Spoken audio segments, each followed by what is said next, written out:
자, 오늘 주제는 어깨 통증에 대해서 얘기를 해보겠습니다. 어깨 통증에는 급발성과 만성이 있습니다.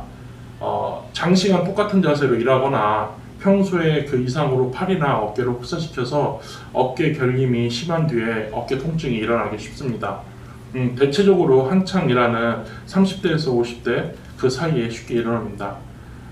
다만 안정을 취하거나 아픈 부위가 일정치 않다던가 호흡곤란, 구토, 구역질 그런 것들이 일어날 경우에는요, 이게 통증이 아니라 내장 질환으로 발생될 수가 있기 때문에 이 부분은 병원을 가셔야 되는 것을 권장을 드리겠습니다.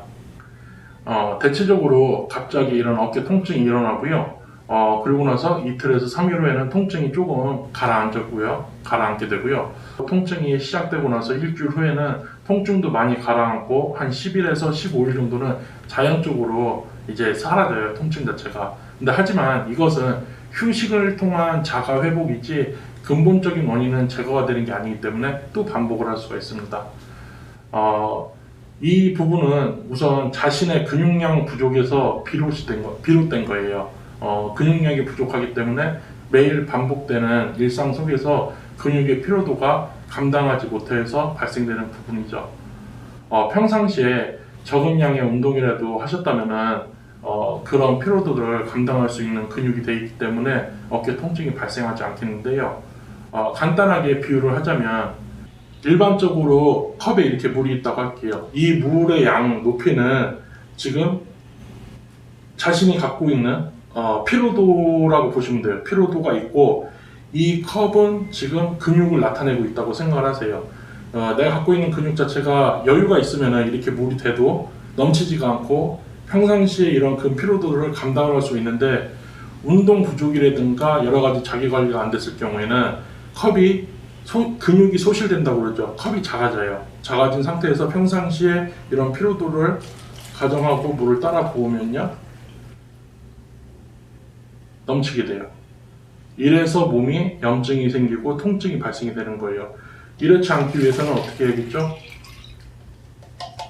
평상시에 관리를 통해서 다시 어느 정도의 근력의 여유분을 이렇게 만드셔야 된다는 거예요. 운동을 통해서 어깨 근육을 강화시키셔야 돼요. 지금 보여드렸다시피 이 컵 자체가 우리는 못 느끼게끔 관리를 안 해주셔서 근육이 소실돼서 작은 컵이 되어 있지 않습니까? 그럼 이거를 다시 운동을 통해서 큰 컵으로 만드셔야 되는데, 자, 크게 부담 갖지 않으셔도 돼요. 우리가 일반적으로 헬스클럽에 생각했듯이 엄청난 큰 근육을 만드는 게 아니라 간단한 운동을 통해서도 스트레칭과 운동을 통해서도 조금만 더 높이면 돼요. 그럼 평상시에 내가 작업하거나 일을 하거나 할 경우에도 그 여유분을 근육이 감당할 수 있기 때문에 통증으로 연결이 되질 않습니다. 우선 어깨 통증으로 주의하실 점은 만약에 제가 지금 현재 여기가 아프다고 그러잖아요. 그럼 이 아픈 방향으로 더 자극적인 움직임을 하지 않으시는 게 좋고요. 이런 움직임을 또 자극적으로 하실 경우에는 통증이 증가가 될 수 있어요. 또 뜨거운 물로 목욕을 하시면은 환부에 열이 나서 회복에 지장을 주므로 피하시고요. 가벼운 샤워 정도만 해주세요. 그리고 통증이 있는 팔로 무거운 물건을 들지도 마세요. 갑작스러운 어깨 통증에는 안정과 냉찜질이 좋습니다. 그리고 냉찜질은 대략 1회당 15분 이내로 짧게 해주셔야 되고요. 그리고 이 냉찜질 할 경우에는 냉찜질 팩이 있지 않습니까? 그게 환부에 직접 닿을 경우에는 피부에도 또 안 좋은 영향을 줄 수 있으니까 수건으로 말아서 직접 되지 않고 간접적인 냉찜질을 해주시도록 하시면 되고요.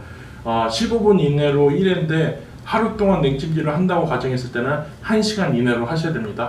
자, 어깨가 아픈 채로 활동할 경우에는 안 아픈 팔로 아픈 팔 팔꿈치를 받쳐주고요. 아픈 어깨에 부담이 되게, 팔의 무게가 부담이 되지 않게 해주세요. 앉은 자세 같은 경우에는 쿠션 같은 거를 몸 앞에 놓고 이렇게 위에 얹는 것도 좋은 방법입니다. 이 어깨 자체가 피로한 상태에서 통증이 있는 상황에서 이 이하에 있는 이 팔의 무게도 드는 것 자체도 이 어깨 회복에 부담을 줄 수 있기 때문에, 자, 이번에는 만성 어깨 통증에 대해서 알아보겠습니다. 계속 같은 자세를 취하거나 나이가 들면서 오는 변화, 잘못된 오래된 습관에서 이제 발생이 됩니다. 평상시에 무거운 물건을 많이 드는 직종, 매일 앉아만 있는 직종, 항상 같은 자세를 취하는 직업, 그리고 추운 환경에 노출돼서 일하는 사람 같은 경우 만성 어깨 통증에 시달릴 수 있습니다. 통증이 심한 날은 안정을 취하시고요. 통증이 약간 있는 날은 약한 스트레칭 정도로 몸을 풀어주시고요. 통증이 없는 날은 어깨 운동을 해주시는 게 좋습니다. 이럴 때 너무 강한 마사지를 받으시면 안 돼요. 너무 강한 마사지를 받을 경우 근섬유가 강한 자극으로 인해서 손상될 수 있습니다. 그리고 오랜 시간 동안 뜨거운 물의 목욕도 피하시는 게 좋습니다. 통증이 심할 때 풀어준다고 스트레칭이나 온냉 그런 요법들을 삼가해 주시고 안정적으로 회복을 해주세요. 되게 심한 통증이 있으실 경우에. 그리고 그런 심한 통증이 가시고 나면은 그때서 부드러운 마사지나 스트레칭, 목욕 등을 해주세요. 통증이 심한데도 외출을 해야 된다던가 그럴 경우에는 아픈 팔에는 뭐 삼각근 있지 않습니까? 뭐 깁스할 때 쓰는 삼각근 이런 거 팔걸이 보호할 수 있는 그런 걸 통해서 팔의 무게를 어깨에다 주지 않고 활동하시는 것을 추천을 드리겠습니다. 한여름에 지금 이제 더울 때 이제 더위가 가시고 있지만은 한여름에 어깨나 팔의 통증에 에어컨에 냉풍을 직접 쐬는 것도 회복을 더디게 할 수 있기 때문에 가급적 직접적인 이 냉풍을 맞는 것을 피하시는 방법을 각자 상황에 맞춰서 대처하세요.